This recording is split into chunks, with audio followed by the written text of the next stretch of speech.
Aquele lance dos Néfilins, né? Os gigantes, que eram filhos de anjos com humanos, é isso? Essa é uma interpretação, Não existe essa. ela não é uma interpretação uniforme dentre os teólogos. Tá. O livro do Gênesis se limita a dizer que, no tempo em que os filhos de Deus buscaram as filhas dos homens e se apaixonaram por elas, houve uma grande violência na terra e havia gigantes na terra. Só que a palavra ali que aparece para gigantes não quer dizer nada sobrenatural.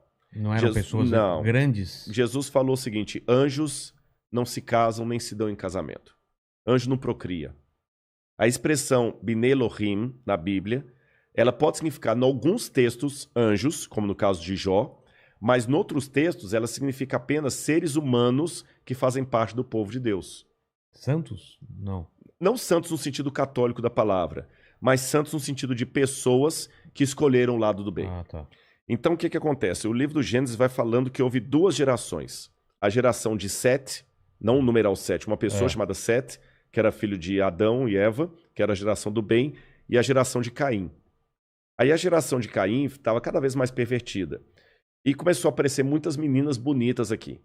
Aí os filhos de Deus, que eram da geração de Sete, começaram a se apaixonar pelas filhas de Caim, as descendentes de Caim, que eram as filhas dos homens, conforme a expressão bíblica. E acabaram tendo relação com elas. Aí misturou o povo de Deus. Seria mais ou menos assim, grosso modo, como se de repente, sei lá, uma menina se apaixona por um camarada que ele é estelionatário. O pai já sabe que ele vai levar a menina para o mau caminho. Ou ele é líder do tráfico. A chance que aquela menina tem de entrar para o tráfico é muito grande. Ou de morrer com a bala na cabeça, porque a gangue rival do namorado dela vai lá. Quantas vezes a gente conhece esses casos assim, né? Que tem briga de facções e chega lá uma facção e extermina uma família inteira. Pai, mãe, menino, uma chacina. Por quê? Porque a filha daquela casa ali era namorada do líder do tráfico do Morro A. Aí o Morro B vai lá por vingança e mata todo mundo. Então foi a mesma coisa que aconteceu. Alguém que estava numa linhagem misturou com outra. Então não eram gigantes em tamanho. Não. Era uma forma de falar. Vou falar. Eram homens violentos até. Então não foram descendentes de anjos também. Não. Tanto é que a palavra Anakim, que aparece Onok em hebraico, Anakim significa pessoas violentas. Pode até ser gigantes, mas gigantes naquele sentido assim. Mike Tyson era um gigante. Ah, tá. Alguns que usam na NBA, você entendeu? O próprio Golias, que lutou contra Davi, o Golias tinha 2 metros e alguma coisa. Não é algo tão diferente. Aliás, o Golias talvez até sofresse de gigantismo, que é uma doença mesmo, você sabe, né? Sim. Então acontecem esses casos, como tem pigmeus também. Mas, por exemplo, a idade do pessoal antediluviano, que eles viviam muito, isso você acha que é uma metáfora ou realmente eles viveram muito? Bom, uma explicação científica para longe de qualquer questionamento eu não posso ter aqui, eu tenho que ser honesto com você. Tá. Há muitos pontos obscuros. Eles viviam quantos anos mesmo? Às vezes, séculos. Por exemplo, a Matusalém, 969 anos. Caramba. Então, assim, existem coisas da história que estão além do meu alcance observacional. Mas também na física... Isso não me atrapalha a minha fé, eu explico por quê. São pontos obscuros, mas aqueles que estão esclarecidos já me dão base para saber que se algum dia eu não entender aquele outro, ele é um absurdo. Mas não são erros de tradução. Não. Esse caso aí, eu vou até explicar a questão da data. Só deixa eu dar um exemplo. Tá. A física quântica pegou a física de Einstein e jogou na lata do lixo. Não funcionavam aquelas leis. Nada. Gravidade, nada. Na física quântica, esquece tudo que você estudou de Einstein, porque na física quântica não funciona. E tem muitos buracos na física quântica. Agora, nenhum físico se torna incrédulo com relação à física por causa das coisas que ele não consegue entender. Tá certo? Ele só fala o seguinte: olha, até aqui eu consegui ir, ali está obscuro. Com a Bíblia é a mesma coisa. Mas vamos ao ponto. Existe um artigo científico muito interessante que uma vez fez uma análise sobre a vitamina C. Você sabe que teve uma época que houve muitos estudos sobre vitaminas, as vitaminas no corpo e o poder de longevidade delas. Linus Pauling, da tabela periódica, aquele cara que todo mundo odiou no ensino médio, que ficava decorando, né, e colocava uns nomezinhos para aprender NaCl, aquela coisa toda lá. O Linus Pauling foi um desses pioneiros. Eu não posso emitir juízo de valores sobre como é que está hoje a pesquisa das vitaminas, porque não é minha área. Mas durante algum tempo chegaram à conclusão, por exemplo, que a síntese da vitamina C no organismo permite ao indivíduo viver de 20 a 40 vezes a equação da infância dele. 20 a 40 vezes. Então vou te dar um exemplo. O papagaio sintetiza a vitamina C dentro do organismo dele. O papagaio vive 80 anos. 80 anos. E um papagaio se torna adulto por volta dos 20 anos. Então você vê, se ele se torna adulto com 20 anos, ele vive 40 vezes, né? Se eu estou fazendo correto a conta aqui, não, desculpe-me, 10 anos, 40, acho que é 40 vezes, 20 ou 40 vezes a fase da infância. Então você tem que fazer a conta. Sim. Qual que é a época que aquele animal, aquele ser se torna adulto?